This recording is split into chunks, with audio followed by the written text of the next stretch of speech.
សហការឧបត្ថម្ភដោយអសុតកាល់ទូនិងកាល់បូទូកាល់ទូសម្រាប់ក្អកស្ងួតឯកាល់បូទូសម្រាប់ក្អកមានស្លេះប្រើបានទាំងមនុស្សចាស់និងក្មេងមានគ្រប់ទម្រង់ទាំងស៊ីរ៉ូមថ្នាំគ្រាប់និងសុលគ្រឹះស្ថានមីក្រូហិរញ្ញវត្ថុ LOLC មានផ្ដល់សេវាប្រាក់កម្ចីសេវាប្រាក់បញ្ញាសន្សំនិងសេវាបង់រំលោះពិសេសអតិថិជនប្រាក់កម្ចីរបស់ LOLC ទាំងអស់អាចបង់ប្រាក់កម្ចីតាមរយៈភ្នាក់ងារវិញភ្នាក់ងារ True Money ភ្នាក់ងារ Li Hua Wei Loi ឬភ្នាក់ងារ E-Money ដោយមិនអស់កម្រៃសេវា LOLC គំនិតរីកចម្រើន Sinvenju ជាក្រុមហ៊ុនតែមួយគត់ដែលបង្ហាញពីភាពខុសគ្នារវាងកាហ្វេគីមីនិងកាហ្វេធម្មជាតិទំនាក់ទំនងទូរស័ព្ទលេខ010 816 222និង011 816 222និងសាជីវកម្មរីណៃជប៉ុនមានអាយុកាលជិត100ឆ្នាំមានជំនាញផលិតម៉ាស៊ីនទឹកក្តៅនិងចង្ក្រានជាប់លេខ1នៅប្រទេសជប៉ុនអាចជួលដុំនិងរាយតាមដេប៉ូក្នុងក្រុងភ្នំពេញនិងតាមខេត្តនានាឬតាមរយៈទូរស័ព្ទលេខ012 35 49 45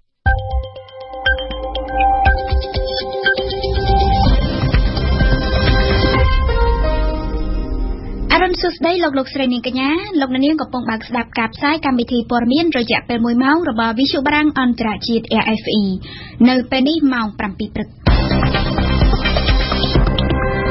កម្មវិធីព័ត៌មានដោយស៊ូងសុខភារីអ្នកស្លាប់ដោយជំងឺ COVID-19 នៅកម្ពុជាកើនឡើងដល់14នាក់បន្ទាប់ពីមួយថ្ងៃម្សិលមិញមានស្លាប់ដល់ទៅ3ករណីអ្នកជំនាញអង្គការសុខភាពពិភពលោកថាវ៉ាក់សាំង COVID-19 ទាំងពីររបស់ចិនគ្មានគ្រោះថ្នាក់ទេប៉ុន្តែត្រូវការទិន្នន័យបន្ថែមទៀតអ៊ីតាលីបណ្ដេញមន្ត្រីរុស្ស៊ី2នាក់ចេញពីប្រទេសដោយសារតែជាប់ពាក់ព័ន្ធទៅនឹងបទចោរកម្ម RFIគ្រាន់តែនៅមួយយប់ថ្ងៃទី31ខែមីនាម្សិលមិញក្រសួងសុខាភិបាលកម្ពុជាបានប្រកាសពីចំនួនអ្នកស្លាប់ដោយជំងឺ COVID-19 រហូតដល់ទៅ3នាក់ដែលធ្វើឲ្យចំនួនអ្នកស្លាប់ដោយជំងឺ COVID-19 ក្នុងប្រទេសកម្ពុជាគិតមកដល់ម៉ោងដែលយើងកំពុងតែផ្សាយនេះបានកើនឡើងដល់14នាក់អ្នកស្លាប់ទី12ជាស្ត្រីជនជាតិខ្មែរអាយុ56ឆ្នាំរស់នៅសង្កាត់វាលវងខណ្ឌ7មករាអ្នកជំងឺរោគនេះត្រូវបានគេរកឃើញថាមានវិជ្ជមាន COVID-19 កាលពីថ្ងៃទី26ខែមីនានិងត្រូវបានដាក់ឲ្យសម្រាប់ព្យាបាលនៅមន្ទីរពេទ្យមិត្តភាពខ្មែរសូវៀតប៉ុន្តែដោយសារអ្នកជំងឺមានស្ថានភាពធ្ងន់ធ្ងរតាំងពីចូលសម្រាប់ដំបូងដូច្នេះក្រុមគ្រូពេទ្យមិនអាចបន្តសង្គ្រោះបានហើយគាត់បានស្លាប់កាលពីវេលាម៉ោងប្រមាណជា10កន្លះព្រឹកថ្ងៃទី31ខែមីនាដោយបើតាមការសន្និដ្ឋានរបស់ក្រុមគ្រូពេទ្យគឺគាត់ស្លាប់ដោយសារវិបត្តិផ្លូវដង្ហើមធ្ងន់ធ្ងរនិងរលាកសួតទាំងសងខាងធ្ងន់ធ្ងរបណ្ដាលមកពីវីរុស COVID-19 ចំណែកករណីអ្នកស្លាប់ទី13គឺជាស្ត្រីជនជាតិខ្មែរអាយុត្រឹម28ឆ្នាំដែលរស់នៅភូមិបឹងសាឡាងសង្កាត់ឫស្សីកែវខណ្ឌឫស្សីកែវរាជធានីភ្នំពេញគាត់បានស្លាប់កាលពីវេលាម៉ោងប្រមាណ 2:40 នាទីថ្ងៃម្សិលមិញដែរក្រោយពីទៅរកឃើញវិជ្ជមាន COVID-19 កាលពីថ្ងៃទី30ខែមីនាតាមការសន្និដ្ឋានរបស់ក្រុមគ្រូពេទ្យអ្នកស្លាប់ដែលមានអាយុតិចជាងគេក្នុងចំណោមអ្នកស្លាប់ផ្សេងៗទៀតនេះគឺដោយសារវិបត្តិផ្លូវដង្ហើមធ្ងន់ធ្ងររលាកសួតទាំងសងខាងដោយសារវីរុស COVID-19 លើជំងឺទឹកនោមផ្អែមប្រភេទ1និងជំងឺខ្សោយតម្រងនោមធ្ងន់ធ្ងរដំណាក់កាលចុងក្រោយរីឯអ្នកស្លាប់ទី14គឺជាស្ត្រីជនជាតិខ្មែរអាយុ56ឆ្នាំរស់នៅសង្កាត់បឹងប្រលិតខណ្ឌ7មករារាជធានីភ្នំពេញដែលស្លាប់កាលពីវេលាម៉ោង 4:50 នាទីថ្ងៃទី31ខែមីនាក្រោយរកឃើញមានវិជ្ជមាន COVID-19 និងចូលសម្រាកក្នុងមន្ទីរពេទ្យមិត្តភាពខ្មែរសូវៀតកាលពីថ្ងៃទី27ខែមីនាតាមការសន្និដ្ឋានរបស់ក្រុមគ្រូពេទ្យអ្នកស្លាប់ទី14នេះគឺដោយសារវិបត្តិផ្លូវដង្ហើមធ្ងន់ធ្ងរនិងរលាកសួតទាំងសងខាងធ្ងន់ធ្ងរបណ្ដាលមកពីវីរុស COVID-19 ដូច្នេះគិតមកដល់ពេលនេះកម្ពុជាមានពលរដ្ឋខ្មែរស្លាប់ដោយជំងឺ COVID-19 ចំនួន13នាក់ខណៈដែលពលរដ្ឋចិនមានម្នាក់ដែលសរុបគឺមានចំនួន14នាក់ដើម្បីឆ្លើយតបនឹងកំណើននៃការរាតត្បាតជំងឺ COVID-19 រដ្ឋាភិបាលកម្ពុជានៅល្ងាចថ្ងៃទី31ខែមីនាម្សិលមិញបានដាក់ចេញនូវអនុក្រឹត្យស្តីពីវិធានការរដ្ឋបាលដើម្បីទប់ស្កាត់ការឆ្លងរាលដាលនៃជំងឺ COVID-19 និងជំងឺឆ្លងកាចសាហាវនិងប្រកបដោយគ្រោះថ្នាក់ធ្ងន់ធ្ងរផ្សេងទៀតតាមខ្លឹមសារក្នុងអនុក្រឹត្យមានចែងពីបម្រាមគោចរនិងចំណុចត្រូវហាមឃាត់ផ្សេងៗជាច្រើន យ៉ាងណាមិញលោកកឹមសន្តិភាពរដ្ឋលេខាធិការនិងជាអ្នកនាំពាក្យក្រសួងយុតិធម៌បានបញ្ជាក់នៅយប់ថ្ងៃម្សិលមិញដែរថាត្បិតតែអនុក្រឹត្យនេះចេញជាផ្លូវការមែនប៉ុន្តែរាល់វិធានការរដ្ឋបាលដែលមានចែងក្នុងអនុក្រឹត្យនេះគឺមិនទាន់មានអនុវត្តក្នុងក្របខ័ណ្ឌភូមិសាស្ត្រឬតំបន់ណាមួយនៃរាជធានីខេត្តណាមួយនៅឡើយទេនាពេលនេះពលគឺមិនមានបម្រាមកោចរនៅពេលនេះនោះឡើយការចេញមកបកស្រាយរបស់លោកកឹមសន្តិភាពនេះគឺបន្ទាប់ពីមានការចុះផ្សាយរបស់សារព័ត៌មានមួយចំនួនដោយយល់ច្រឡំតាក់ទងទៅនឹងបញ្ហានេះតទៅនេះសូមស្ដាប់ការលើកឡើងរបស់លោកកឹមសន្តិភាពតាមរយៈ Telegram នៅយប់មិញនេះខ្ញុំសូមជំរាបជូនដល់បងប្អូនអ្នកសារព័ត៌មានក៏ដូចជាបងប្អូនប្រជាពលរដ្ឋទាំងអស់មេត្តាជ្រាបថាអនុក្រឹត្យស្ដីពីវិធានការរដ្ឋបាលដែលត្រូវបានសម្ដេចនាយកលោកចុះហត្ថលេខានៅថ្ងៃនេះគឺជាអនុក្រឹត្យដែលចែងអំពីវិធានការគោលតាក់ទងទៅនឹងវិធានការរដ្ឋបាលនានាដែលអនុវត្តនៅក្នុងក្របខ័ណ្ឌនៃការរីករាលដាលឆ្លងនៃជំងឺ Covid-19 អនុក្រឹត្យនេះគឺកំណត់អំពីវិធានការរដ្ឋបាលក៏ដូចជាអំពីយន្តការហើយនឹងផ្ទេរសិទ្ធិក្នុងការសម្រេចជ្រើសរើសវិធានការនេះទៅដល់គណៈអភិបាលរាជធានីខេត្តសម្រាប់អនុវត្តនៅក្នុងភូមិសាស្ត្រនៃរាជធានីខេត្តឬតំបន់ឬផ្នែកណាមួយនៃរាជធានីខេត្តរបស់ខ្លួនហើយអនុក្រឹត្យនេះក៏ប្រហាក់ប្រហែលគ្នាជាមួយនឹងអនុក្រឹត្យស្ដីពីវិធានការសុខាភិបាលដែលយើងឃើញមានកន្លងមកនេះមានន័យថាជាអនុក្រឹត្យដែលចែងអំពីវិធានការលម្អិតដែលយោងតាមច្បាប់ស្ដីពីការទប់ស្កាត់ការរីករាលដាលឆ្លងនៃជំងឺ Covid-19 ហើយក្នុងនោះយើងឃើញថាមានវិធានការរដ្ឋបាលវិធានការសុខាភិបាលជាមួយនឹងវិធានការផ្សេងទៀតដែលរដ្ឋអាចដាក់ចេញបានដើម្បីទប់ស្កាត់ការរីករាលដាលឆ្លងនេះដូច្នេះអនុក្រឹត្យដីពីវិធានការរដ្ឋបាលនេះគឺពុំទាន់អនុវត្តរាល់វិធានការដែលមានចែងនៅពីនេះទេគឺអនុវត្តទៅតាមការសម្រេចរបស់គណៈអភិបាលរាជធានីខេត្តដោយផ្ដល់សិទ្ធិនៅក្នុងការសម្រេចជ្រើសរើសនៅវិធានការណាមួយដែលមានកំណត់នៅក្នុងអនុក្រឹត្យនេះដែលសមស្របក្នុងការអនុវត្តសម្រាប់តំបន់របស់ខ្លួនយោងតាមស្ថានភាពនៃការរីករាលដាលឆ្លងនៃជំងឺ Covid-19 នៅក្នុងភូមិសាស្ត្ររបស់ខ្លួនដូច្នេះហើយសូមបងប្អូនប្រជាពលរដ្ឋក៏ដូចជាបងប្អូនអ្នកសារព័ត៌មានកុំមានការភ័ន្តច្រឡំជាពិសេសគឺពាក់ព័ន្ធនឹងការដើរហើរឬមួយក៏បំរាមគោចរដែលឃើញថាមានការភ័ន្តច្រឡំទៅលើបញ្ហានេះគឺមានន័យថាពុំទាន់មានការដាក់ចេញនៅបំរាមគោចរក៏ដូចជាហាមឃាត់ការធ្វើដំណើរណាមួយនោះទេគឺអនុក្រឹត្យនេះគ្រាន់តែចែងលម្អិតអំពីវិធានការរដ្ឋបាលតែប៉ុណ្ណោះដែលឡែកអនុវត្តនៅពេលណានោះគឺសូមបងប្អូនមេត្តារងចាំទទួលព័ត៌មានពីអាជ្ញាធររាជធានីខេត្តដែលបងប្អូនកំពុងតែរស់នៅថាតើអាជ្ញាធររាជធានីខេត្តរបស់ខ្លួននឹងដាក់ចេញវិធានការបែបណាខ្លះដែលសម្រាប់អនុវត្តនៅក្នុងភូមិសាស្ត្រនៃការរស់នៅរបស់បងប្អូនអញ្ចឹងមកដល់ពេលនេះគឺពុំមានការអនុវត្តវិធានការរដ្ឋបាលដែលមានចែងនេះទេហើយជាពិសេសគឺបំរាមកោចរគឺពុំមានទេបាទនៅយប់មិញនេះជំនួយវ៉ាក់សាំងប្រឆាំង COVID-19 របស់ចិន Sinopharm ចំនួន 70,000 ដូសត្រូវបានដឹកនិងបានប្រគល់ជូនដល់រដ្ឋាភិបាលកម្ពុជាក្រោមការទៅទទួលដោយផ្ទាល់នៅព្រលានយន្តហោះអន្តរជាតិក្រុងភ្នំពេញដោយលោកទាបាញ់រដ្ឋមន្ត្រីការពារជាតិកម្ពុជានិងលោកឯកអគ្គរដ្ឋទូតចិនប្រចាំនៅកម្ពុជាវ៉ាក់សាំង Sinopharm 70,000 ដូសបន្ថែមនេះត្រូវបែងចែកជា2ចំណែកដោយនៅក្នុងនោះ 30,000 ដូសប្រគល់ជូនក្រសួងការពារជាតិនិង 40,000 ដូសប្រគល់ជូនទៅខាងក្រសួងសុខាភិបាលគូជំរាបជូនថាជំនួយវ៉ាក់សាំងនេះបានមកដល់កម្ពុជាស្របពេលដែលនៅថ្ងៃទី1ខែមេសានេះក្រសួងសុខាភិបាលកម្ពុជាក៏បានប្រកាសចាប់ផ្ដើមបើកយុទ្ធនាការចាក់វ៉ាក់សាំង Sinovac របស់ចិនដល់ក្រុមមនុស្សគោលដៅជាង 74,000 នាក់ផងដែររដ្ឋាភិបាលនៅតែបង្ហាញពីជំនឿចិត្តនិងអនុញ្ញាតឲ្យពលរដ្ឋប្រារព្ធពិធីបុណ្យចូលឆ្នាំខ្មែរដដែលគណៈពិធីបុណ្យប្រពៃណីជាតិនេះនឹងឈានចូលមកដល់នៅពីសប្តាហ៍ខាងមុខនៅថ្ងៃពុធម្សិលមិញរដ្ឋាភិបាលបានចេញសារចរមួយបន្ថែមដែលណែនាំទៅដល់អាជ្ញាធរមានសមត្ថកិច្ចនិងស្ថាប័នសាធារណៈព្រមទាំងប្រជាពលរដ្ឋឲ្យមានការគោរពនៅបញ្ញត្តិផ្សេងៗដើម្បីការពារការឆ្លងរាលដាលជំងឺ Covid-19 ដែលកំពុងឆ្លងរាតត្បាតក្នុងសហគមន៍សូមស្ដាប់ញឹមសុផល សារាចរណែនាំរបស់រដ្ឋាភិបាលស្ដីពីការបង្ការនិងទប់ស្កាត់ការរាតត្បាតនៃជំងឺ COVID-19 នៅក្នុងឱកាសឈប់សម្រាកពិធីបុណ្យចូលឆ្នាំខ្មែរពេលនេះគឺជាការបញ្ជាក់បន្ថែមពីលើសារាចររបស់រដ្ឋាភិបាលកាលពីថ្ងៃទី21ខែមីនាកន្លងទៅដែលសម្រេចថារដ្ឋាភិបាលអនុញ្ញាតឲ្យមន្ត្រីរាជការបុគ្គលិកកម្មករនៃវិស័យឯកជនបានឈប់សម្រាករយៈពេល3ថ្ងៃនៅក្នុងពិធីបុណ្យចូលឆ្នាំខ្មែរចាប់ពីថ្ងៃទី14ដល់ថ្ងៃទី16ខែមេសានិងមានជម្រើសមួយផ្សេងទៀតអាចធ្វើការថ្ងៃបុណ្យហើយឈប់សម្រាកថ្ងៃផ្សេងជំនួសក៏ប៉ុន្តែការអនុញ្ញាតឲ្យមានការឈប់សម្រាកបុណ្យចូលឆ្នាំខ្មែរពេលនេះបានរងនៅមតិចម្រូងចម្រាសផងដែរដោយសង្គមស៊ីវិលនិងអ្នកវិភាគសង្គមមួយចំនួនយល់ថារដ្ឋាភិបាលពុំគួរអនុញ្ញាតឲ្យមានការឈប់សម្រាកប្រារព្ធពិធីបុណ្យចូលឆ្នាំខ្មែរទេខណៈដែលការឆ្លងកូវីដសហគមន៍ដ៏គួរឲ្យព្រួយបារម្ភមិនត្រូវបាន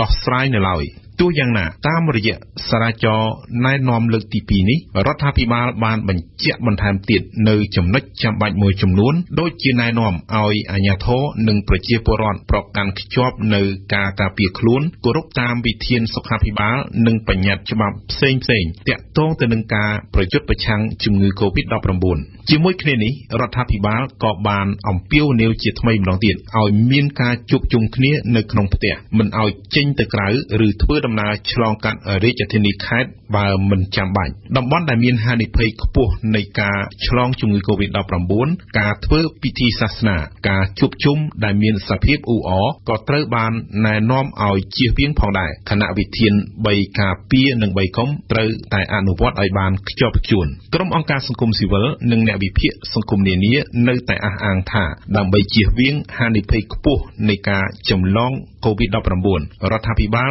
គួរតែលើកពេលឈប់សម្រាកបុណ្យចូលឆ្នាំខ្មែរទៅថ្ងៃខាងមុខដោយកាលពីឆ្នាំទៅដែលសភាពការរាតត្បាតជំងឺ COVID ស្ងប់ស្ងាត់ទៅវិញក៏ប៉ុន្តែរដ្ឋាភិបាលទំនងជារំពឹងថានឹងគ្រប់គ្រងសភាពការបានល្អតាមរយៈការចេញអនុក្រឹត្យមួយបន្ថែមទៀតស្ដីពីវិធានការរដ្ឋបាលដើម្បីទប់ស្កាត់ការឆ្លងរាលដាលនៃជំងឺ COVID-19 និងជំងឺឆ្លងកាចសាហាវនិងប្រកបដោយគ្រោះថ្នាក់ធ្ងន់ធ្ងរផ្សេងទៀតខ្លឹមសារនៃអនុក្រឹត្យនេះមានភាពតឹងតែងយ៉ាងខ្លាំងក្នុងការគ្រប់គ្រងមនុស្សឲ្យអនុវត្តតាមបញ្ញត្តិច្បាប់និងការពារបានការឆ្លងជំងឺ COVID-19 យើងសូមងាកមកជម្រាបពីព័ត៌មានអន្តរជាតិវិញផ្ដើមចេញពីវ៉ាក់សាំងរបស់ចិនវ៉ាក់សាំងប្រឆាំង COVID-19 ទាំងពីររបស់មន្ទីរពិសោធន៍ចិនគឺ Sinopharm និង Sinovac គឺមានប្រសិទ្ធភាពនិងមិនបង្កគ្រោះថ្នាក់នោះទេ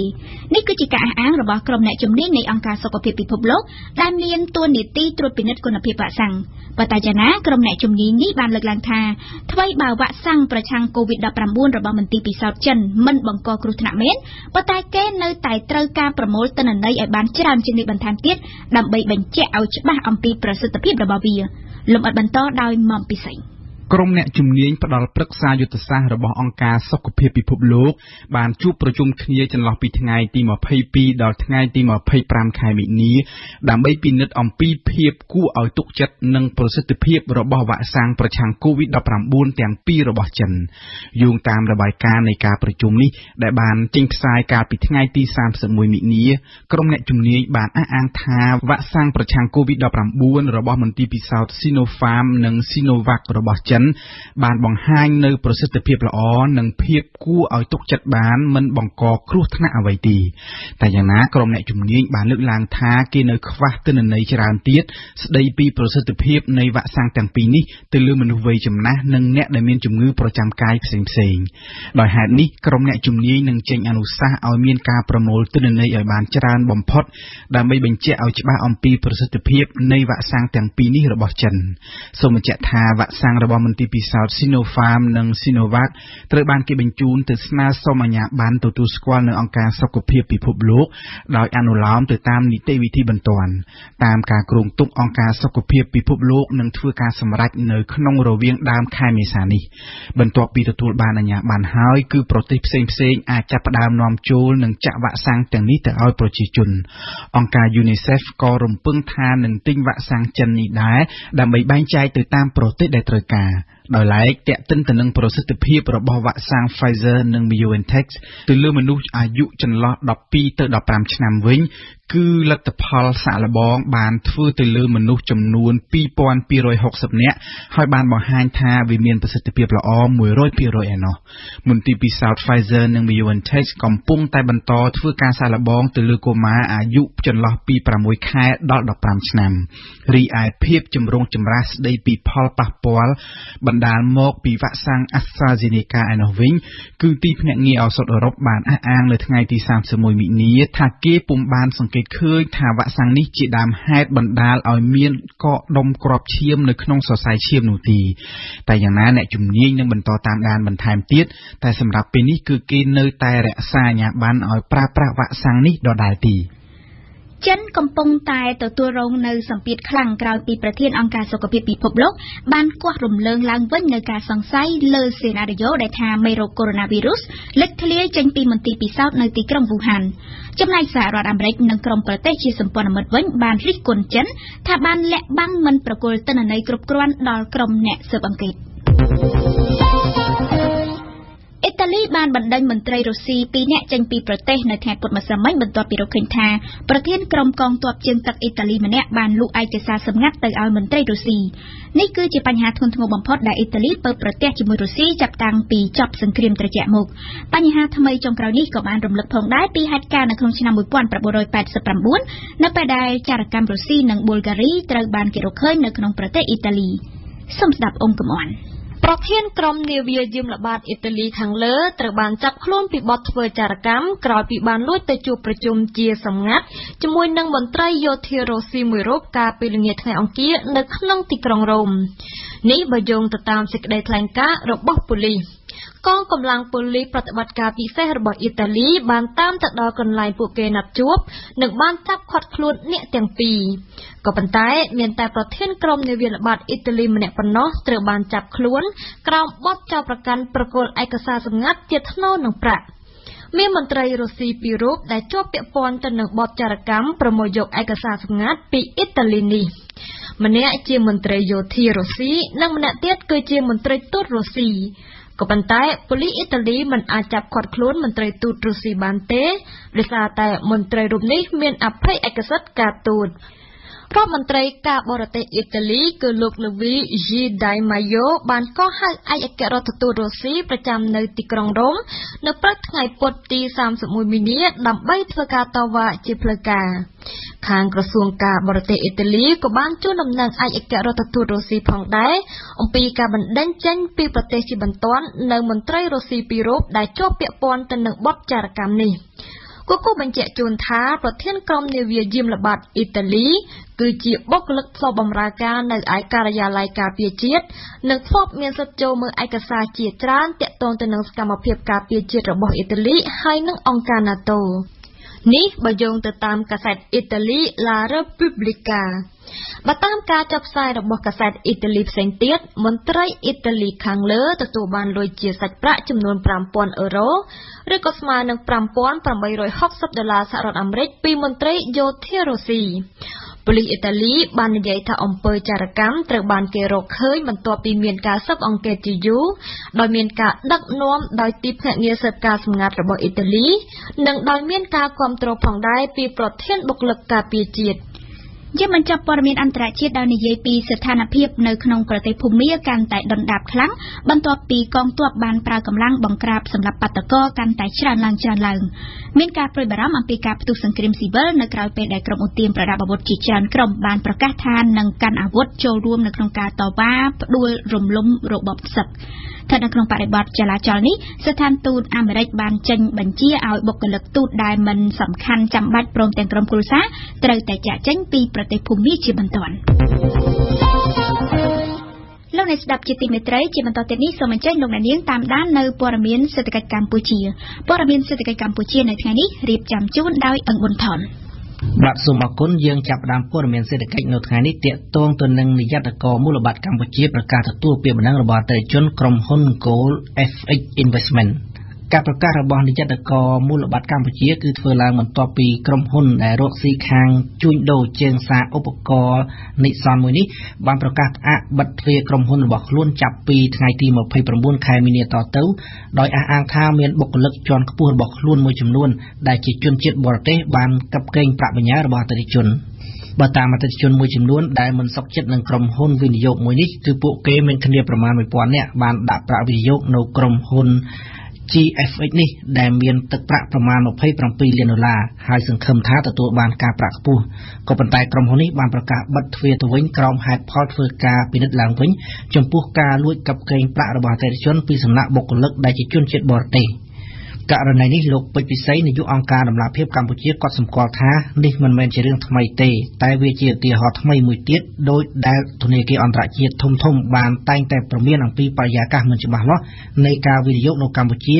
ដែលជាឱកាសឲ្យអក្រិតជនអន្តរជាតិអាចបោកប្រាស់លុយកាក់ប្រជាជនខ្មែរអញ្ចឹងវាមិនមានការភ្ញាក់ផ្អើលទេសម្រាប់ខ្ញុំពេលខ្ញុំឮព័ត៌មានហ្នឹងព្រោះបរិយាកាសទូទៅនៅប្រទេសយើងគឺរឿងមិនច្បាស់លាស់បង្កលទ្ធភាពឲ្យជនក្រិតអន្តរជាតិជនក្រិតដែលរកស៊ី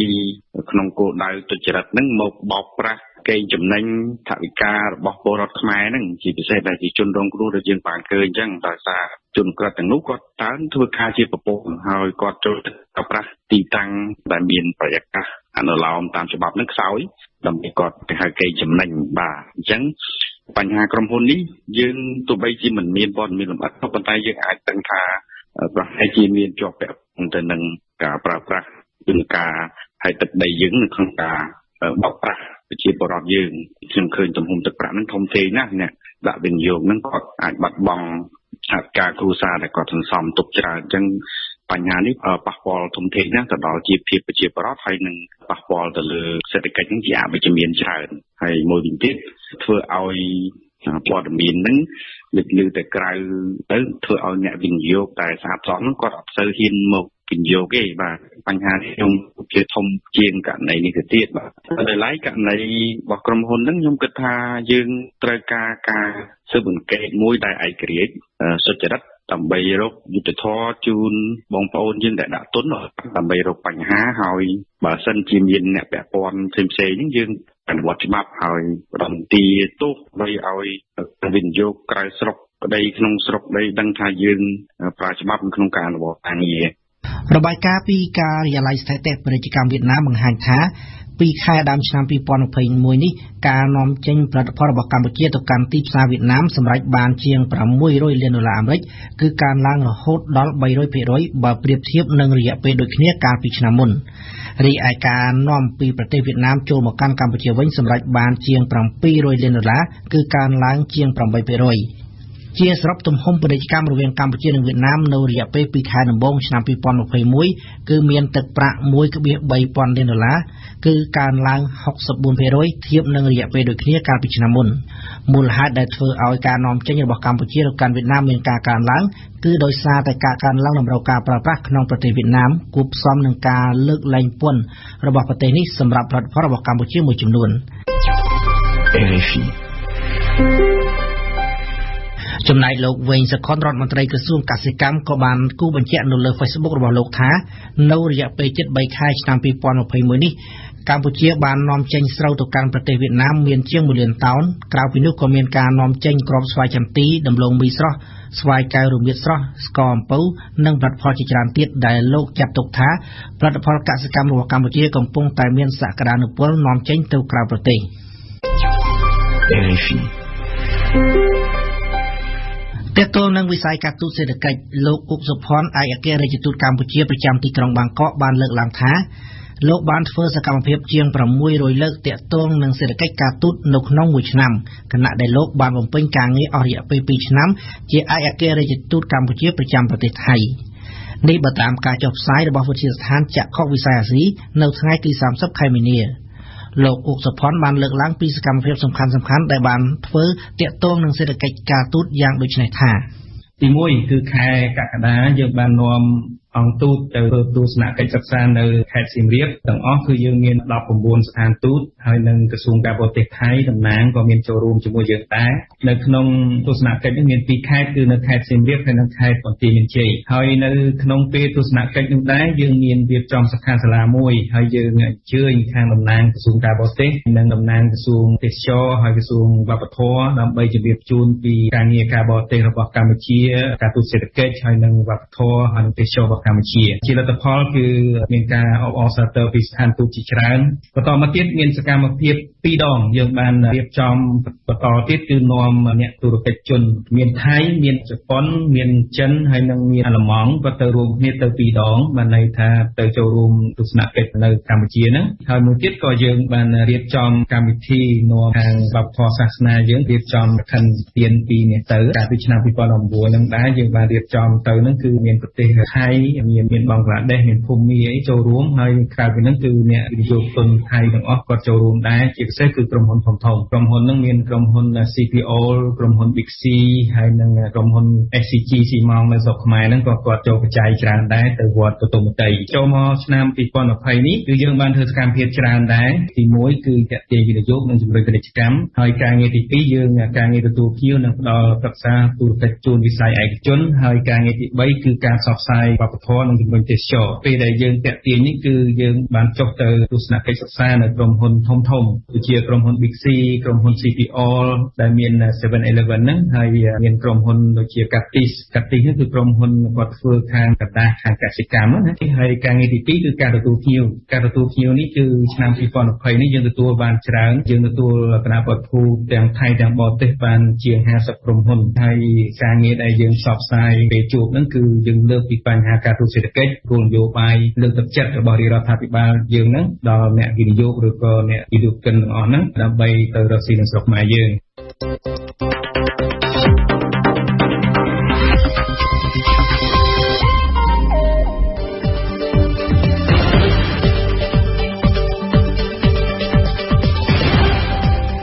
បារាំងអន្តរជាតិ AFE 92 MHz នៅភ្នំពេញនិងសៀមរាប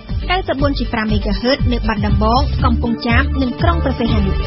លោកអ្នកស្ដាប់ជាទីមេត្រីជាបន្តទៅនេះលោកអ្នកនាងនៅបានតាមដាននៅនីតិព្រឹត្តិការណ៍កម្ពុជាប្រចាំថ្ងៃដែលជួបនៅរក្សាមានសេចក្តីរាយការណ៍ពីថាតើការបង្កើតក្រុងបូកូនៅក្នុងបរិបទរាលដាលជំងឺ COVID-19 គឺជារឿងដែលចាំបាច់ដែរឬទេនីតិទស្សនៈព្រឹត្តិការណ៍ពិភពលោកវិញសេឌីណាលើកឡើងអំពីថាតើហេតុអ្វីបានជាវ៉ាក់សាំងរុស្ស៊ីបង្កបញ្ហាចម្រូងចម្រាសនៅអឺរ៉ុបចូលបញ្ចប់នៃកម្មវិធីព័ត៌មានរបស់យើងលោកអ្នកនាងបានស្ដាប់នៅនីតិបទយោការរបស់ជុកនៅរក្សាព្រឹត្តិការណ៍កម្ពុជាប្រចាំថ្ងៃរដ្ឋាភិបាលកម្ពុជាបានសម្រេចបង្កើតក្រុងមួយទៀតនៅក្នុងខេត្តកំពតដែលមានឈ្មោះថាក្រុងបូកូនេះបើយោងតាមអនុក្រឹត្យចុះថ្ងៃទី10ខែមីនាឆ្នាំ2021បើតាមអនុក្រឹត្យក្រុងបូកូនឹងមានសង្កាត់ចំនួន3ដែលកាត់ចេញពីស្រុកទឹកឈូខេត្តកំពតផ្ទាល់រួមមានសង្កាត់បឹងទូកសង្កាត់កោះតូចនិងសង្កាត់ព្រែកថ្នោតជាការកត់សម្គាល់ការបង្កើតក្រុងថ្មីនៅពេលនេះគឺធ្វើឡើងនៅក្នុងបរិបទដែលកម្ពុជាកំពុងតែប្រឈមនឹងជំងឺរាតត្បាត COVID-19 ដូច្នេះតើការបង្កើតក្រុងបូកូនៅក្នុងបរិបទនេះគឺជារឿងចាំបាច់ដែរឬទេសូមស្ដាប់សេចក្តីរាយការណ៍របស់ជុបនៅរក្សាលោកបណ្ឌិតប៉ាចាន់ឌឿនប្រធានវិទ្យាស្ថានប្រជាធិបតេយ្យកម្ពុជាយល់ឃើញថាការបង្កើតក្រុងថ្មីនៅពេលនេះមិនមែនជារឿងចាំបាច់ដែលរដ្ឋាភិបាលត្រូវអនុវត្តនោះទេបើតាមលោកការបង្កើតក្រុងថ្មីជាបន្ទុកមួយដែលរដ្ឋាភិបាលត្រូវចំណាយបន្ថែមហើយអ្វីដែលជាអាទិភាពគួរណាជាការយកចិត្តទុកដាក់លើការទប់ស្កាត់ជំងឺ COVID-19 និងជួយដល់ប្រជាពលរដ្ឋដែលកំពុងប្រឈមជាការពិតគឺការបង្កើតក្រុងថ្មីនឹងវានាំឲ្យមានការវិនិយោគហើយបង្កើតការងារថ្មីអីមួយចំនួនសម្រាប់ប្រជាពលរដ្ឋដែរណាប៉ុន្តែសម្រាប់ប្រទេសកម្ពុជាយើងនៅក្នុងស្ថានភាពបច្ចុប្បន្នយើងកំពុងតែវិវត្តទៅនឹងវិធានការដើម្បីទប់ស្កាត់និងដោះស្រាយវិបត្តិក្តីវិបាកជាច្រើនដោយសារតែជំងឺ COVID-19 ហើយនេះហើយបើសិនជាការចំណាយមួយចំនួននៅក្នុងការបង្កើតក្រុងនេះវាជាបន្ទុកបន្ថែមទៅលើរដ្ឋាភិបាលនិងប្រជាជនខ្ញុំគិតថាកិច្ចការងារអាទិភាពគួរតែផ្ដោតទៅលើការទប់ស្កាត់ការរីករាលដាលនៃការឆ្លងជំងឺ COVID-19 នឹងជួយប្រជាពលរដ្ឋយើងក៏ដូចជាក្រុមហ៊ុនសហគ្រាសខ្នាតតូចនិងមធ្យមដែលកំពុង តែប្រឈមមុខទៅនឹងបញ្ហាជីវភាពប្រចាំថ្ងៃក៏ដូចជាការរស់រាននៃអាជីវកម្មរបស់គាត់តទៅមុខទៀតនោះស្រដៀងគ្នានេះដែរលោកពេជ្រពិសីនាយកប្រតិបត្តិអង្គការដំណាភិបកម្ពុជាវិញយល់ឃើញថាខ្ញុំគិតថាដូចជាមិនទាន់ជាអតិថិជនទេហើយយើងអាចទុកការរៀបចំក្រុងហ្នឹងនៅពេលក្រោយដែល COVID-19 ទូស្មោយអ្វីដែលសំខាន់ខ្ញុំយល់ថាហេតុអីបានជារដ្ឋាភិបាលចង់ជំរុញល្បឿននៃការបង្កើតក្រុងហ្នឹងប្រហែលជាការមើលឃើញទៅលើវិស័យផ្សេងទៀតដូចជាវិស័យអចលនទ្រព្យត្រូវឲ្យដំណើរការទៅព្រោះវិស័យនេះជួយទ្រទ្រង់សេដ្ឋកិច្ចដែរបាទហើយវិស័យសំណង់អីជាដើមការវិនិយោគទៅលើហេដ្ឋារចនាសម្ព័ន្ធអីជាដើមសុទ្ធតែជាវិស័យដែលរដ្ឋាភិបាលគិតថាអាចជួយទប់ការធ្លាក់ចុះសេដ្ឋកិច្ចខាងគាត់ក៏មានហេតុផលដែរខ្ញុំយល់ប៉ុន្តែគាត់ថាបច្ចុប្បន្ននេះអតិថិជនធំគឺយើងទប់ទល់ឲ្យរបររស់ស៊ីបងប្អូនដែលមានស្រាប់ហ្នឹងកុំឲ្យគាត់ខ្សែទុនហើយធ្វើម៉េចជំរុញឲ្យគាត់បន្តជួលបុគ្គលិកបន្តដោយមិនមានការបញ្ឈប់ឬក៏កាត់បន្ថយកម្មករនៅក្នុងទ្រង់ទ្រាយធំដែលអាចប៉ះពាល់ទៅដល់ចរន្តសេដ្ឋកិច្ចសង្គមយើងលក្ខណៈម៉ាក្រូសេដ្ឋកិច្ចដោយឡែកលោកខៀវសុភ័ក្ររដ្ឋលេខាធិការនិងជាអ្នកនាំពាក្យក្រសួងមហាផ្ទៃវិញលើកឡើងយ៉ាងដូចនេះថាការដែលឃើញយើងនឹកឃើញយើងដល់វាមានការនឹកឃើញខុសៗគ្នាប៉ុន្តែរដ្ឋាភិបាលក៏លោកមិនគេថាការក្រុងទៅយកលុយទៅចាក់ទៅគឺក្រុងនោះគឺផ្លូវទៅថ្អល់នេះមិនទាន់បានមានគាត់យើងធ្វើសិនហើយជាបន្តឧទាហរណ៍ដូចជាខេត្តត្បូងឃ្មុំអញ្ចឹងបង្កើតព្រាមអញ្ចឹងគឺតែមានបញ្ហាចេះចិត្តហើយមិនខុសគ្នាទេណែមកពេកតែបានលេខឡើងដូចខុសនឹងដែលក្មួយបានសួរពូនទេអ៊ំទេដូចខេត្តត្បូងឃ្មុំមានយ៉ាងដូចគ្នាឥឡូវជួយទៅមើលខេត្តត្បូងឃ្មុំមើលថាបានជាឲ្យដំណាក់កាលតាមសំទីស្រាការតាមជំនាញហ្នឹងស្រាការរបស់ខេត្តត្បូងឃ្មុំខាងខេត្តវាតែលើកមានអីខ្លះផ្លែកមិនចាំបាច់អីទៅបីតែពលរដ្ឋទៅក្នុងកន្លែងទីក្រុងបងប្អូនក៏គាត់មានផលប្រយោជន៍នៃសេវាគាត់ចិត្តលោកខៀវសុភ័ក្របានបញ្ជាក់ថាការបង្កើតក្រុងបូកគោធ្វើឡើងដោយសារកត្តារីកចម្រើនសេដ្ឋកិច្ចប្រជាជននិងប្រជាសាស្ត្រនិងជាពិសេសគឺដើម្បីពង្រឹងឲ្យមានការអភិវឌ្ឍបន្តតាមការរីកចម្រើននៃសេដ្ឋកិច្ចប្រជាជនប្រជាសាស្ត្រណាបានប្រជាសាស្ត្រពីកពតពីដើមមានប្រមាណនេះបានដល់ក្រោយច្រើនតែទី2គឺដើម្បីអភិវឌ្ឍតែម្ដងលោកខៀវសុភ័ក្របន្ថែមថារឿងដើម្បីធ្វើម៉េចឲ្យវាទីក្រុងហ្នឹងខ្លាយជាពលទេសចរមួយទៀតណាដើម្បីអភិវឌ្ឍឲ្យល្អទៅយើងដឹងហើយស្ពតមានកន្លែងច្រើនណាស់ដែលជាទៅដីកំសាន្តទេសចរដើម្បីតែខ្លួនយើងតោះខ្ញុំចង់ទៅដីស្ពតនិងស្ពតឯខ្លះកន្លងមកយើងមានកែមានទឹកឈូមានព្រំបូកូណាព្រំបូកូតាំងពីដើមមកគឺថាទៅដីព្រំបូកូគឺទឹកខ្យល់ត្រជាក់អីហ្នឹងយើងដឹងថាគ្នាទីតរកាត់ក្រុងបូកូទៀតអានឹងកាន់តែទីអារម្មណ៍មកយើងគឺហេដ្ឋារចនាសម្ព័ន្ធអីតាមរដ្ឋកិច្ចនៃក្រសួងម្ដងក្រសួងមួយទៅវាល្អហើយលោកពេជ្រពិសីវិញវិស័យទេសចរប៉ះពាល់ខ្លាំងហើយនឹងបន្តប៉ះពាល់ទៅទៀតហើយបញ្ហានេះមិនមែនដោយសារប្រទេសយើងទេការប៉ះពាល់វិស័យទេសចរគឺប៉ះពាល់ជាសកលហើយពាក់ព័ន្ធទៅនឹងការធ្វើដំណើរទេសចរការធ្វើដំណើរអាជីវកម្មរបស់បរទេសមកប្រទេសកម្ពុជាយើងហើយដោយសារជំងឺ COVID-19 រីករាលដាលខ្លាំងនៅគ្រប់ទិសទីអញ្ចឹងទោះបីជាយើងប្រឹងប្រែងធ្វើresort ណាធ្វើកន្លែងកំសាន្តធ្វើក្រុងអីផ្សេងៗក៏មិនអាចមានលទ្ធភាពតាក់ទាញភ្ញៀវទេសចរទាំងនោះមកដែរព្រោះពួកគាត់មកមិនមែនដោយសារកន្លែងប្រទេសយើងអត់ស្អាតទេគាត់អត់មកបច្ចុប្បន្នគឺដោយសារ COVID អញ្ចឹងខ្ញុំគិតថាការធ្វើនឹងអាចតាក់ទាញត្រឹមតែភ្ញៀវទេសចរក្នុងស្រុកតែប៉ុណ្ណោះប៉ុន្តែភ្ញៀវទេសចរក្នុងស្រុកមានចំនួនតិចផងហើយឥឡូវនេះ COVID ធ្វើទុកទៅទៀតហើយជាយើងមិនអាចកែសម្រួលវិស័យទេសចរបានទេនៅក្នុងចន្លោះឆ្នាំ2021ហ្នឹងប្រហែលជាអាចរីករាលដាលដល់2022ទៅទៀតបើសិនជាការចាក់វ៉ាក់សាំងទូទាំងសកលលោកហ្នឹងនៅមានភាពយឺតយ៉ាវនៅឡើយបាទលោកបណ្ឌិតប៉ាច័ន្ទរឿននៅក្នុងស្ថានភាពដែលប្រទេសទាំងមូលកំពុងតែប្រឈមមុខនឹងជំងឺរាតត្បាតជំងឺឆ្លងដោយជំងឺ COVID-19 ហ្នឹងយើងឃើញថាទេសចរទាំងអស់នឹងវាប្រឹងសូនតែគេទាំងយើងរហូតដល់ក្រសួងសុខាភិបាលនិងអាជ្ញាធរពាក់ព័ន្ធយើងឲ្យប្រជាជនធ្វើដំណើរពីកន្លែងមួយទៅកន្លែងមួយប្រសិនបើចាំមិនចាំបាច់ទេណាបាទ ដូច្នេះហើយរឿងការលើកឡើងថាដើម្បីលើកកម្ពស់ទេសចរឲ្យនៅក្នុងដំណើរការនេះនឹងវាអត់ពាក់ព័ន្ធនឹងយ៉ាត្រូវនឹងស្ថានភាពនិងស្ថានភាពដែលប្រជាជនក៏ដូចជាប្រទេសជាតិកំពុងតែប្រឈមមុខទៅលោកពេជ្រពិសីបន្ថែមអញ្ចឹងយើងគិតថាដូចជាបើយើងផ្ដោតលើវិស័យទេសចរតែម្ដងដូចជាមិនត្រូវទៅទៀតបាទព្រោះការធ្លាក់ចុះទេសចរនឹងពាក់ព័ន្ធទៅនឹងឥទ្ធិពលនៃវិបត្តិជាសកលមិនមែនតាក់ទងនឹងប្រទេសកម្ពុជាទេលោកខៀវសុភ័ក្រការយល់ឃើញរបស់គេគឺយល់ឃើញមិនយល់ឃើញតែយើងក្នុងនាមជាអ្នកគ្រប់គ្រងដឹកនាំទូស្ថានភាពប្រទេសជាតិពាក្យហ្នឹងយើងធ្លាប់បានទទួលរកតាំងពីដែលយើងបង្កើតខេត្តប្រសិទ្ធនុម៉េះណាពេលយើងបង្កើតខេត្តមិនក៏អញ្ចឹងណាខេត្តយើងទៅក្រុងបុរាណទី1ទី2ដូចជាបង្កើតក្រុងប៉ែតអីចឹងណាតែមិនក៏មិនសរុបចោលក្រុងសៀនុទៅខេត្តសៀនុអីចឹងទៅបង្កើតខេត្តអីណាទៅបង្កើតខេត្តគឺយើងឃើញពីច្បាស់នេះក្រុងសៀនុរីចម្រើនបានពេលផ្សេងៗទៅដូចក្រុងប៉ែតចឹងមុខឃុំប៉ែតហ្នឹងហើយដល់ការជាក្រុងគឺការរីកចម្រើនវិញទេដូចជាក្រុងសួងក្រុងនិមត់ក្រុងនៃផ្សេងៗហ្នឹងអ្នកណាគេថាចោលប៉ុន្តែហើយជាក់ស្ដែងគេបានផលប្រយោជន៍ដល់ប្រទេសជាតិការរីកចម្រើនរបស់សង្គមជាតិយើងបើតាមលោកខៀវសុភ័ក្រការបង្កើតក្រុងថ្មីនេះដែរក៏ជាការពង្រឹងបាននូវសេវាសាធារណៈឲ្យកាន់តែមានភាពប្រសើរក្នុងការបម្រើដល់ប្រជាពលរដ្ឋនៅថ្នាក់មូលដ្ឋានសេវាប្រជាពលរដ្ឋបានកាន់តែជិតក្នុងនេះហ្នឹងហើយយើងឃើញថាក្រុងទាំងអស់ដែលខ្ញុំបានរៀបរាប់កន្លងមកថាវាមិនអស់ទេមុនដំបូងយើងនឹងកែបជាក្រុងកែបទៅយើងកែបទៅខេត្តកែបណាទី2ក្រុងកំពង់សោមយកខេត្តទៅខេត្តកំពង់សោមប៉ុន្តែទីក្រុងសៀនុណាក្រុងសៀនុពីដើមទៅខេត្តសៀនុប៉ុន្តែនៅតែមាន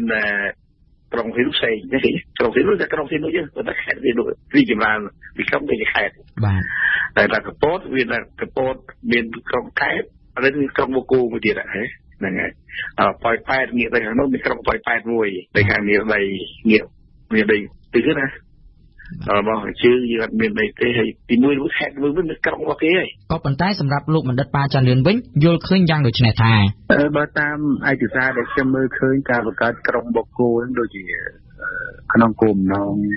ដើម្បីឆ្វែលយកដីមួយផ្នែកនៅក្នុងឧទ្យានជាតិបូកូនឹងមកធ្វើជាតំបន់អភិវឌ្ឍនិងតំបន់ទេសចរច្រើនជាងបាទដូច្នេះហើយការលើកឡើងថាការបង្កើតក្រុងថ្មីនេះគឺដើម្បីសម្រួលដល់សេវាកម្មសាធារណៈនឹងខ្ញុំដូចជាមិនទាន់បានជួបជៀបរឿងហ្នឹងទេបើសូមឲ្យប្រជាពលរដ្ឋយើងតាមដានទាំងអស់គ្នាជាពិសេសអ្នកនៅតំបន់ហ្នឹងក៏តើការបង្កើតក្រុងបូកូមានប្រយោជន៍ផ្ទាល់ដល់ពួកគាត់កំណត់ណានឹងសូមតាមដានទាំងអស់គ្នាបន្តទៀតលោកពេជ្រពិសីបាទក្រោមការខិតខំប្រឹងប្រែងរបស់ក្រសួងមហាផ្ទៃយើងបានរកឃើញថាសេវាសាធារណៈនៅមូលដ្ឋានមានការល្អប្រសើរជាងមុនបាទនេះជាការសិក្សាដែលយើងឃើញអញ្ចឹងយើងកោតសរសើរចំពោះការខិតខំប្រឹងប្រែងរបស់ក្រសួងមហាផ្ទៃជាពិសេសNCDD ហើយក្រោមការដឹកនាំរបស់សាលាបាលកិច្ចគម្រោងហ្នឹងគាត់បានជំរុញឲ្យមានភាពល្អប្រសើរនៃការផ្តល់សេវាជូនពលរដ្ឋហើយកាត់បន្ថយនៅអំពើពុករលួយខ្នាតតូចច្រើនអញ្ចឹងជារឿងល្អបាទគាត់ថាតើការបង្កើតក្រុងនេះឆ្លើយតបទៅនឹងបញ្ហាទាំងនេះទៅអត់យើងនឹងចាំពិនិត្យមើលទាំងអស់គ្នាបាទហើយយើងប្រហែលជាអាចយល់ថាការបង្កើតក្រុងឬក៏ការអភិវឌ្ឍផ្សេងៗខែហ្នឹងអាចជាជំហានមួយនៃការជំរុញឲ្យមានការវិនិយោគនៅតំបន់ហ្នឹងពីសំណាក់អ្នកវិនិយោគក្នុងស្រុកក្តីជាពិសេសវិស័យអចលនទ្រព្យសំណង់ឬក៏អ្នកវិនិយោគបរទេសជាពិសេសអ្នកវិនិយោគចិនអញ្ចឹងគាត់អាចបដោតឬក៏បង្វែរទិសដៅនៃការវិនិយោគរបស់គាត់ហ្នឹងពីកំពង់សោមមកកពតហើយជំរុញឲ្យលំនឹងនៃការអភិវឌ្ឍនៅកពតហ្នឹងខ្លាំងដែរបាទអញ្ចឹងយើងមើលឃើញថានេះជាចំណុចល្អគាត់ថាឥឡូវហ្នឹងសួរថាអត្ថប្រយោជន៍អត់ខ្ញុំឆ្លើយថាដូចអត់ទាន់ទេបាទព្រោះយើងមានបញ្ហាធំផ្សេងទៀតត្រូវដោះលោកខៀវសុភ័ក្រគាត់ថាបាទក្រមជាតិដូចបានជំរាបជូនអញ្ចឹងគឺការលើកសេវាបម្រើប្រជាពលរដ្ឋឲ្យកាន់តែចិត្តណាឲ្យកាន់តែចិត្តឧទាហរណ៍ប្រជាពលរដ្ឋទៅក្នុងក្រុងវិដាមួយហៅនៅបូកូនៅបូកូគាត់ចង់ធ្វើអីណាខាត់ស្ដាមផ្សេងគាត់មានឃុំមានស្រុករបស់គាត់ណាស្រុកទៅដល់នោះពីស្រុកចេញទៅដល់អីណាខេត្តនោះណា បានធ្វើហើយនៅក្រុងដូច្នេះសេវាក្រុងទៅចិត្តណាក្រុងនៅអាចផ្សេងបានសេវាទី1ទី2ធ្វើឲ្យការកន្លែងនេះមានការរីកចម្រើនផ្ដោតអារម្មណ៍លើយើងបង្កើតក្រុងទៅមានទឹកមានភ្លើងមានទៅការរីកចម្រើនតាមនោះទៅយើងឃើញឥឡូវនេះនៅtrong một cô là hàng khungនឹងប្រមាណនេះវាគឺអតិសេរីតែតែមានទឹកមានភ្លើងមានអីវិជាពលរដ្ឋនៅមើលសាលារៀនអីទីពេទ្យទីតាមវត្តអារាមតាមនយោបាយការសង្គមជាតិវានៅខ្លាំងដែរទៅកាន់តែច្រើនតែយើងអាចចេះប្រមូលផ្ដុំអីតែមកជុំពីពីដើមគឺយើងអត់ឃើញថាទីក្រុងភ្នំពេញបណ្ដាទៅរីកបណ្ដាដល់ការទៅជាខណ្ឌទៅអីដល់ប្រមូលកម្មធំតាមនឹងទៅចឹងតាមវិជាសាស្ត្រផងតាមការរីកចម្រើនរបស់ប្រទេសជាតិផងបាទបន្ថែមពីការស្ដាប់វិទ្យុលោកអ្នកអាចចូលទៅអានឬស្ដាប់ការផ្សាយឡើងវិញកម្មវិធីទាំងស្រុងរបស់វិទ្យុបារាំង AFE នៅក្នុងគេហទំព័រ www.khmer.orfi.fr ឬជាភាសាបារាំង www.khmer.rfi.fr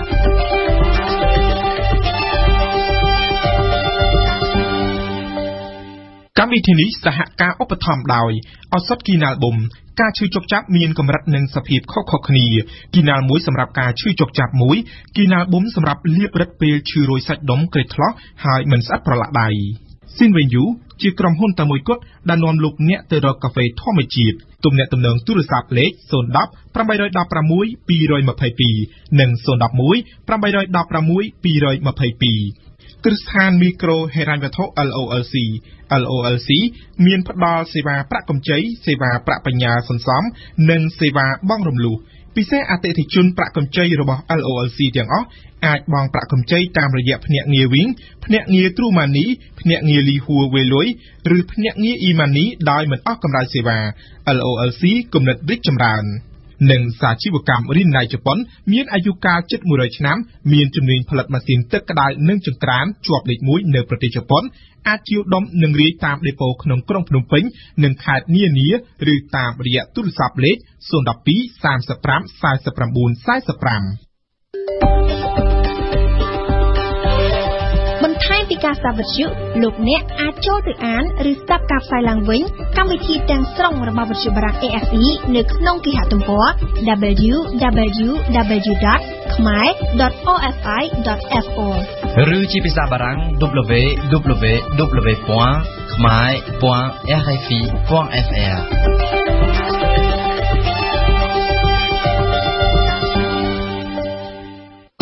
ទស្សនៈព្រឹត្តិការណ៍ពិភពលោកក្នុងពេលបច្ចុប្បន្ននេះនៅពេលដែលអឺរ៉ុបកំពុងប្រឈមនឹងការរីករាលដាលកាន់តែខ្លាំងនៃមេរោគ COVID-19 ស្របពេលដែលដំណើរការចាក់វ៉ាក់សាំងក៏កំពុងតែយឺតយ៉ាវខ្លាំងបរិមាណវ៉ាក់សាំងក៏មិនបានទទួលគ្រប់គ្រាន់នឹងទាន់ពេលវេលាសំណួរមួយកំពុងតែចោទឡើងហើយដែលកំពុងតែបង្កឲ្យមានភាពចម្រូងចម្រាសនៅក្នុងចំណោមប្រទេសជាសមាជិកអឺរ៉ុបគឺការអនុញ្ញាតឲ្យប្រើប្រាស់វ៉ាក់សាំងរុស្ស៊ីជុំវិញវ៉ាក់សាំងរុស្ស៊ីនេះយើងស្ដាប់បទអន្តរាគមន៍របស់សេឌីណាតែទងទៅនឹងការប្រើវ៉ាក់សាំងរបស់រុស្ស៊ីប្រទេសសមាជិកសហភាពអឺរ៉ុបបានបង្ហាញនៅការខ្វែងគំនិតគ្នាខ្លះៗរួមមកហើយនេះពេលកន្លងមកហើយបញ្ហាចម្រូងចម្រាសនេះហាក់កើតមានកាន់តែខ្លាំងនៅក្នុងអំណុកជំនួបកំពូលកាលពីថ្ងៃទី25មីនាកន្លងទៅនៅមុនជំនួបកំពូលរុស្ស៊ីបានប្រាប់ទៅសហភាពអឺរ៉ុបថារុស្ស៊ីអាចលក់វ៉ាក់សាំង Sputnik ចំនួន50លានដូសទៅឲ្យអឺរ៉ុបដោយអាចបញ្ជូនទាំង50លានដូសនេះទៅដល់ដៃអឺរ៉ុបនៅក្នុងរយៈពេលពី6ខែទៅ8ខែខាងមុខប្រសិនបើអឺរ៉ុបសុខចិត្តទទួលផលិតពាក់កណ្ដាលគឺ25លានដូសនៅលើទឹកដីរបស់ខ្លួនក៏ប៉ុន្តែបញ្ហាចោទគឺនៅត្រង់ថាគិតរហូតមកទល់នឹងពេលនេះគណៈកម្មការអឺរ៉ុបដែលបានចុះកិច្ចសន្យាបញ្ជាទិញវ៉ាក់សាំងពីក្រុមហ៊ុនដល់ទៅ6រួចមកហើយនោះនៅមិនទាន់បើកកិច្ចចរចាណាមួយជាមួយនឹងក្រុមហ៊ុនវ៉ាក់សាំងរុស្ស៊ីនៅឡើយនោះទេហើយទីភ្នាក់ងារឱសថអឺរ៉ុបក៏នៅមិនទាន់ផ្ដល់ការអនុញ្ញាតឲ្យប្រើវ៉ាក់សាំងរុស្ស៊ីនៅក្នុងទឹកដីអឺរ៉ុបនៅឡើយនោះដែរទោះជាយ៉ាងណាប្រពន្ធពីមន្ត្រីការទូតអឺរ៉ុបបានប្រាប់កាសែត Le Monde របស់បារាំងថាប្រហែលជាមិនយូរទៀតនោះទេគណៈកម្មការអឺរ៉ុបនឹងចាប់ផ្ដើមជជែកជាមួយក្រុមហ៊ុនវ៉ាក់សាំងរុស្ស៊ីដោយសារតែមានសម្ពាធពីសំណាក់ប្រទេសជាសមាជិកមួយចំនួនជាពិសេសគឺអាល្លឺម៉ង់លោកស្រី Angela Merkel បានលើកឡើងតាំងពីខែមករាកន្លងទៅថាបើទោះបីជាអឺរ៉ុបនិងរុស្ស៊ីមានការខ្វែងគំនិតគ្នាការផ្នែកនយោបាយក៏ប៉ុន្តែនេះ មិនគួរជាឧបសគ្គរារាំងកិច្ចសហប្រតិបត្តិការខាងផ្នែកមនុស្សធម៌នោះទេនៅក្នុងបរិបទនៃវិបត្តិ COVID បច្ចុប្បន្ននេះបន្ថែមពីលើនេះទៅទៀតលោកស្រីប្រមុខរដ្ឋាភិបាលអាល្លឺម៉ង់ក៏តែងតែបានលើកឡើងជារឿយៗផងដែរនៅក្នុងរយៈពេលប៉ុន្មានសប្តាហ៍ចុងក្រោយនេះថាអាល្លឺម៉ង់អាចនឹងប្រើវ៉ាក់សាំង Sputnik របស់រុស្ស៊ីប្រសិនបើវ៉ាក់សាំងនេះទទួលបានការអនុញ្ញាតពីទីភ្នាក់ងារឱសថអឺរ៉ុបហើយថាបើសិនជាអឺរ៉ុបមិនបញ្ជាទិញរួមគ្នាអាល្លឺម៉ង់អាចនឹងបញ្ជាទិញដោយខ្លួនឯងផ្ទាល់ក្រៅពីអាល្លឺម៉ង់គឺឃើញមានប្រទេសសមាជិកអឺរ៉ុបផ្សេងទៀតក៏បង្ហាញពីជំហរចង់ប្រើវ៉ាក់សាំងរបស់រុស្ស៊ីនេះដែរក្នុងនោះប្រទេសអូទ្រីសបានប្រកាសឲ្យដឹងកាលពីថ្ងៃអង្គារដើមសប្តាហ៍នេះថាបានចាប់ផ្ដើមចរចារួចទៅហើយដើម្បីទិញវ៉ាក់សាំង Sputnik ចំនួន1 លានដូសចំណែកប្រទេសអឺរ៉ុបខាងកើតរួមមានស្លូវ៉ាគីនិងហុងគ្រីជាដើម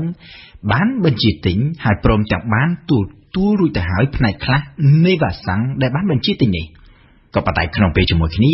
គណៈកម្មការអឺរ៉ុបក៏ដូចជាប្រទេសសមាជិកអឺរ៉ុបផ្សេងទៀតក្នុងនោះរួមមានទាំងប្រទេសបារាំងផងដែរបង្ហាញលើជំហររារែកក្នុងការទិញវ៉ាក់សាំងពីរុស្ស៊ីនេះយកមកប្រើសម្រាប់រដ្ឋាភិបាលបារាំងបញ្ហាដែលចោទគឺមិនចោទតាក់ទងទៅនឹងប្រសិទ្ធភាពវ៉ាក់សាំងនោះទេពីព្រោះថាវ៉ាក់សាំង Sputnik របស់រុស្ស៊ីនេះបានឆ្លងកាត់ការវិភាគពីអ្នកជំនាញឯករាជ្យហើយថែមទាំងមានការចុះផ្សាយក្នុងទស្សនាវដ្តីវិទ្យាសាស្ត្រដ៏ល្បីលំដាប់ពិភពលោកទៀតផងថាពិតជាមានប្រសិទ្ធភាពបញ្ហាដែលចោទដោយដែលរដ្ឋមន្ត្រីការបរទេសបារាំងបានលើកឡើងកាលពីសប្តាហ៍មុនគឺនៅត្រង់ថាវ៉ាក់សាំង Sputnik នេះត្រូវបានរុស្ស៊ីប្រើជាមធ្យោបាយក្នុងការឃោសនាកេងចំណេញផ្នែកនយោបាយជាជាងប្រើក្នុងគោលដៅសុខភាពសាធារណៈជានេះទៅទៀតបារាំងបានកត់សម្គាល់ថាបើទោះបីជាអឺរ៉ុបសម្រេចទិញវ៉ាក់សាំងពីរុស្ស៊ីក៏មិនអាចទទួលបានវ៉ាក់សាំងនេះមកប្រើឆាប់ៗនោះដែរដោយគេត្រូវរងចាំយ៉ាងតិចរហូតដល់ទៅឆ្នាំ2022ឯណោះទើបអាចទទួលវ៉ាក់សាំងមកប្រើបានដោយសារតែតាមពិតទៅរុស្ស៊ីធ្វើត្បិតតែរកឃើញរូបមន្តវ៉ាក់សាំងក៏ប៉ុន្តែខ្វះសមត្ថភាពផលិតនៅក្នុងទ្រង់ទ្រាយធំកង្វះសមត្ថភាពផលិតវ៉ាក់សាំងទ្រង់ទ្រាយធំនេះវាគឺជាហេតុផលដ៏ចម្បងមួយដែលគណៈកម្មការអឺរ៉ុបនៅរារែកមិនចង់ចរចាទិញវ៉ាក់សាំងរុស្ស៊ីដោយកាលពីថ្ងៃទី21មីនាកន្លងទៅនេះសមាជិកគណៈកម្មការអឺរ៉ុបទទួលបន្ទុកយុទ្ធសាស្ត្រវ៉ាក់សាំង COVID បានលើកឡើងថាបច្ចុប្បន្ននេះរុស្ស៊ីមិនមានសមត្ថភាពផលិតវ៉ាក់សាំងបានច្រើននោះទេហើយថាបើសិនជាអឺរ៉ុបចង់ទិញវ៉ាក់សាំងរុស្ស៊ីយកមកប្រើគឺទាល់តែអឺរ៉ុបផ្ដល់រោងចក្រឲ្យរុស្ស៊ីផលិតវ៉ាក់សាំងនៅក្នុងទឹកដីអឺរ៉ុបខ្លួនឯងផ្ទាល់ជាការពិតរុស្ស៊ីធ្លាប់ប្រកាសឲ្យដឹងរួមមកហើយថាវ៉ាក់សាំង Sputnik ដែលផលិតនៅក្នុងទឹកដីរុស្ស៊ីត្រូវបំរុងទុកប្រើជាអាទិភាពសម្រាប់ចាក់ឲ្យប្រជាជនរុស្ស៊ីចំណែកវ៉ាក់សាំងដែលត្រូវលក់ទៅបរទេសគឺចាំបាច់ត្រូវផលិតនៅឯបរទេសសម្រាប់គណៈកម្មការអឺរ៉ុបប្រសិនបើអឺរ៉ុបទិញវ៉ាក់សាំងពីរុស្ស៊ីហើយអឺរ៉ុបត្រូវជាអ្នកជួយផលិតវ៉ាក់សាំងឲ្យរុស្ស៊ីដដែលជាដដែលអឺរ៉ុបដូច្នេះអឺរ៉ុបគួរតែផ្ដោតអាទិភាពជួយបង្កើនសមត្ថភាពផលិតដល់ក្រុមហ៊ុនវ៉ាក់សាំងរបស់អឺរ៉ុបខ្លួនឯងផ្ទាល់ដែលទទួលបានការអនុញ្ញាតឲ្យប្រើប្រាស់ពីទីភ្នាក់ងារឱសថអឺរ៉ុបរួចហើយដែលអឺរ៉ុបក៏បានចុះកិច្ចសន្យាបញ្ជាទិញរួចទៅហើយមុននឹងគិតទៅដល់រឿងទិញវ៉ាក់សាំងនិងជួយផលិតវ៉ាក់សាំងរបស់រុស្ស៊ីពីការស្ដាប់វិទ្យុលោកអ្នកអាចចូលទៅអានឬស្ដាប់ការផ្សាយឡើងវិញកម្មវិធីទាំងស្រុងរបស់វិទ្យុបារាំង AFE នៅក្នុងគេហទំព័រ www.khmer.ofi.fr ឬជាភាសាបារាំង www.khmer.rfi.fr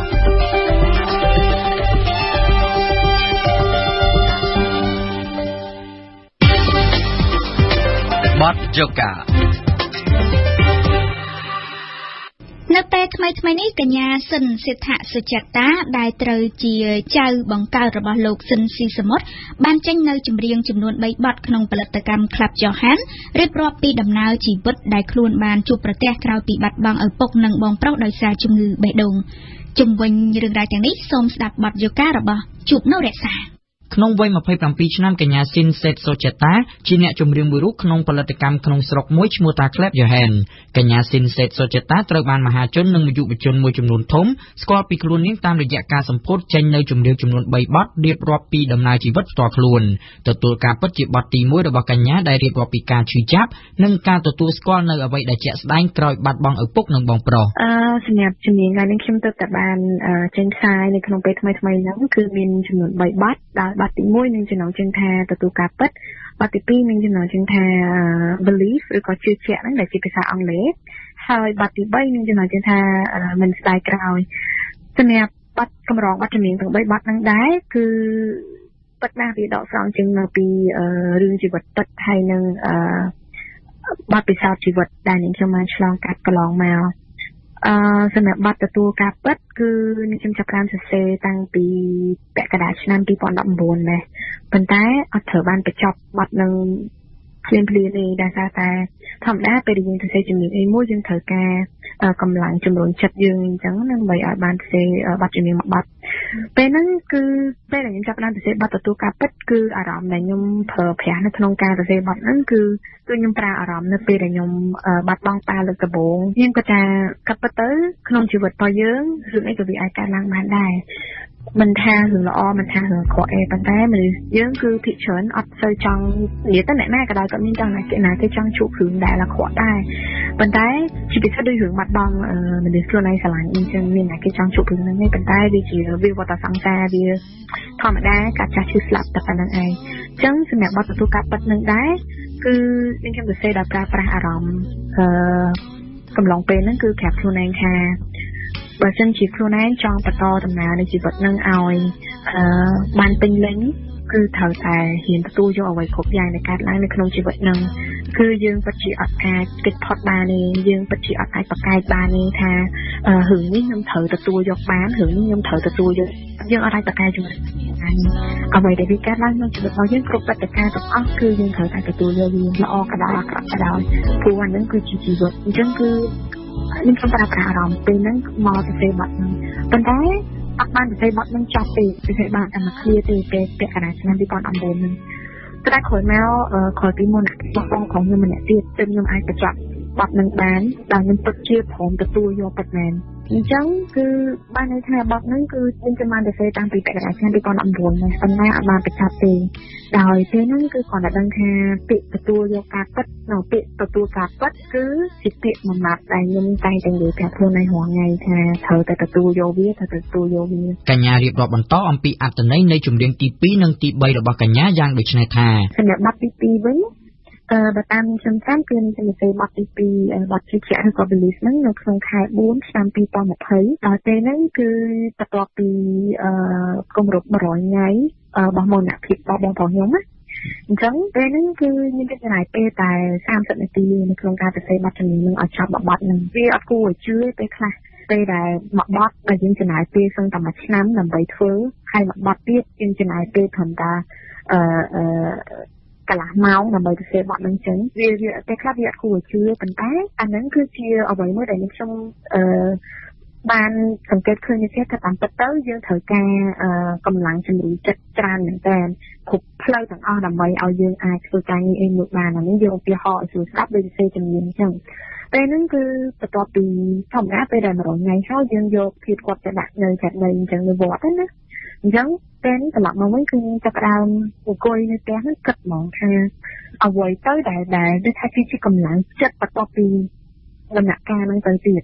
ពីព្រោះយើងបាត់បង់មនុស្សសំខាន់ម្នាក់ទៀតនៅក្នុងគ្រួសារហើយតែអ្វីទៀតដែលធ្វើឲ្យខ្ញុំហ្នឹងគួរតែយកវាជាកម្លាំងនៃជំរុញចិត្តខ្ញុំឲ្យបន្តដំណើរជីវិតហ្នឹងទៅមុខទៀតទោះបីជាពេលហ្នឹងខ្ញុំរឹងមាំជាងការពេលបាត់បង់តាក៏ដោយប៉ុន្តែខ្ញុំនៅតែត្រូវរកកម្លាំងជំរុញចិត្តហ្នឹងដដែល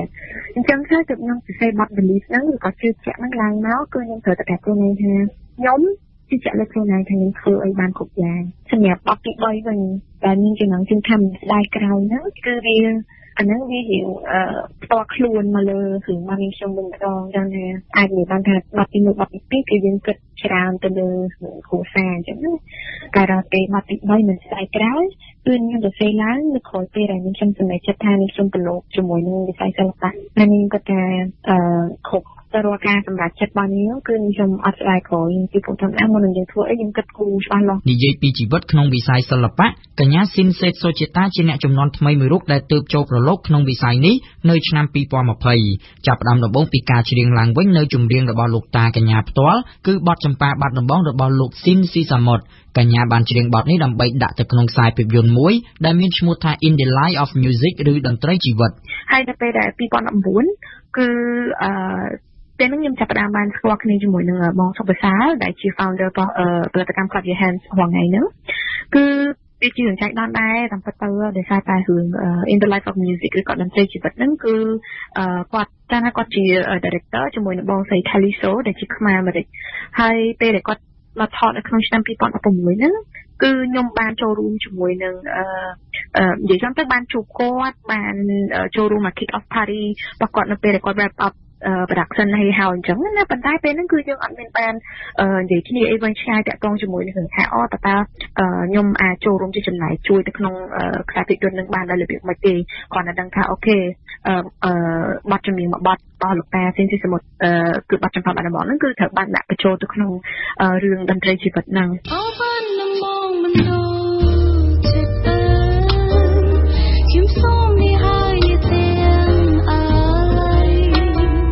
ហើយរហូតដល់ឆ្នាំ2020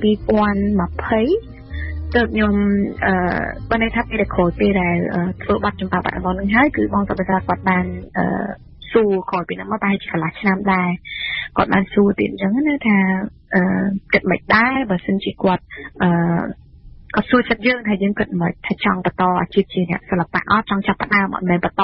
ចង់ចាប់ផ្ដើមអាជីពជាអ្នកសិល្បៈផ្នែកចម្រៀងនឹងអត់កើតក្នុងត្រកូលជាអ្នកសិល្បៈស្រាប់ត្រូវជាកូនស្រីរបស់លោកស៊ីនច័ន្ទឆាយានិងជាចៅស្រីរបស់លោកស៊ីនស៊ីសាមុតកញ្ញាបានប្រាប់ពីមូលហេតុរុញឲ្យកញ្ញាចូលមកក្នុងវិស័យសិល្បៈក៏ដោយសារតែមនុស្សជុំវិញខ្លួននិងចិត្តចង់អភិរក្សបន្តនៅសិល្បៈចម្រៀងរបស់លោកតាកញ្ញាគឺលោកស៊ីនស៊ីសាមុតខ្ញុំបានធ្វើការសម្រេចចិត្តលើកចុងក្រោយបំផុតហ្នឹងគឺនៅពេលដែល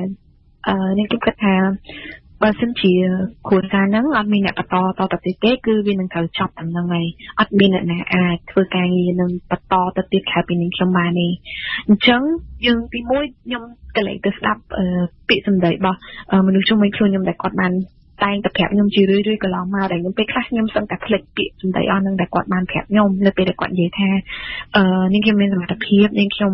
មានអ្វីគ្រប់យ៉ាងដែលសឹងថាពេលខ្លះអ្នកដទៃគេចង់បានតែគេអត់បានគេអត់មានអញ្ចឹងណាអញ្ចឹងហេតុអីបានខ្ញុំត្រូវតែបានខ្ញុំត្រូវទុកអ្វីដែលខ្ញុំមាននឹងចោលហេតុអីបានមិនប្រើប្រាស់វាទៅអញ្ចឹងហើយទើបខ្ញុំគិតថាអូខេខ្ញុំក៏សម្រេចចិត្តថាខ្ញុំចាប់ផ្ដើមប្រឡូកឲ្យខ្លួនឯងនឹងខ្លាយទៅជាអ្នកសិល្បករផ្នែកចម្រៀងអាជីpomម្នាក់តែម្ដងតែយ៉ាងណាសម្រាប់ការដើរមកចូលក្នុងវិស័យសិល្បៈទាំងមុននិងក្រោយពេលមកដល់ជីវិតសម្រាប់គ្រួសារកញ្ញាត្រូវបានមហាជនមួយចំនួនរិះគន់ពីទឹកដមសម្លេងដែលមិនអាចប្រៀបបានទៅនឹងលោកស៊ីនស៊ីសាមុតដែលជាជីតារបស់កញ្ញាកន្លែងនេះនាងខ្ញុំអាចជំរាបជូនបានថាមានដូចគ្នាអញ្ចឹងគ្រាន់តែថានាងខ្ញុំអាចនិយាយបានថានាងខ្ញុំសំណាងជាងលោកប៉ាក៏ដូចជាបងប្រុសដោយសារអីទីមួយអាចនិយាយបានថានាងខ្ញុំជាមនុស្សស្រីអញ្ចឹងការប្រៀបធៀបធម្មតាវានៅតែមានហោហាអញ្ចឹងប៉ុន្តែគេមិនអាចនិយាយបានថាចេះអានេះបើតាមអ្វីដែលនាងខ្ញុំឃើញនៅបណ្ដាញសង្គមកន្លងមកឯនៅពេលនាងខ្ញុំធ្វើជំនាញ cover របស់លោកតាអីអញ្ចឹងគឺមានអ្នកខ្លះចូលមកនិយាយថា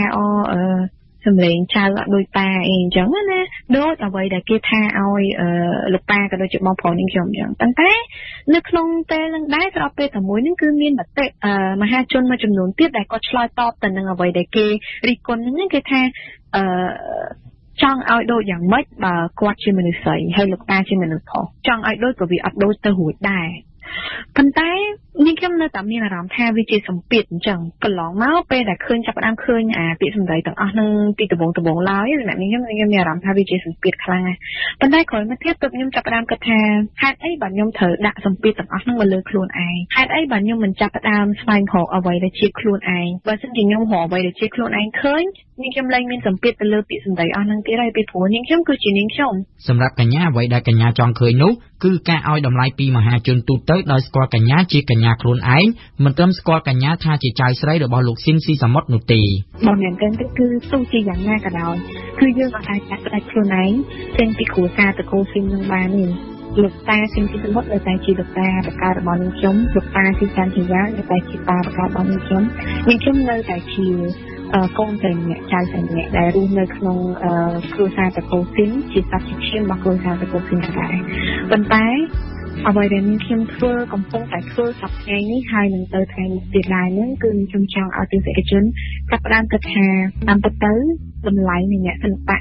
គឺមានរៀងៗខ្លួនអ្នកសិល្បៈមានគ្រប់ប្រភេទតាមរៀងៗខ្លួនរបស់គាត់មានអ្វីដែលជាខ្លួនគាត់មានអ្វីដែលជាសមត្ថភាពរបស់គាត់អញ្ចឹងហើយយើងអត់អាចយកមនុស្សម្នាក់យើងអាចយកសិល្បករម្នាក់ទៅប្រៀបធៀបជាមួយសិល្បករម្នាក់ទៀតបានទោះបីជាគាត់នៅក្នុងខ្សែកន្លែងជាមួយគ្នាក៏ដោយបន្ថែមពីការស្ដាប់វិទ្យុលោកអ្នកអាចចូលទៅអានឬស្ដាប់ការផ្សាយឡើងវិញកម្មវិធីទាំងស្រុងរបស់វិទ្យុបារាំង AFE នៅក្នុងគេហទំព័រ www.khmer.orfi.fr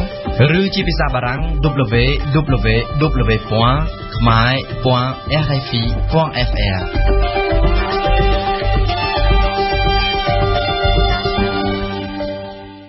លោកអ្នកស្ដាប់វិទ្យុបារាំងអន្តរជាតិ AFE ការផ្សាយកម្មវិធីព័ត៌មានរយៈពេល1ម៉ោងរបស់វិទ្យុយើងនៅព្រឹកនេះបានឈានមកដល់ទីបញ្ចប់ហើយ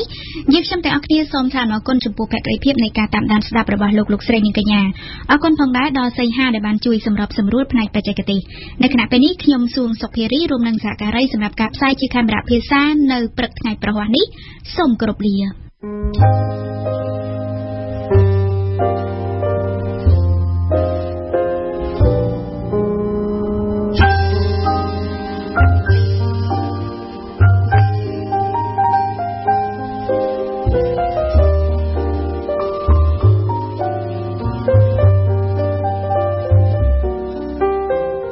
លោកស្រីអ្នកនាង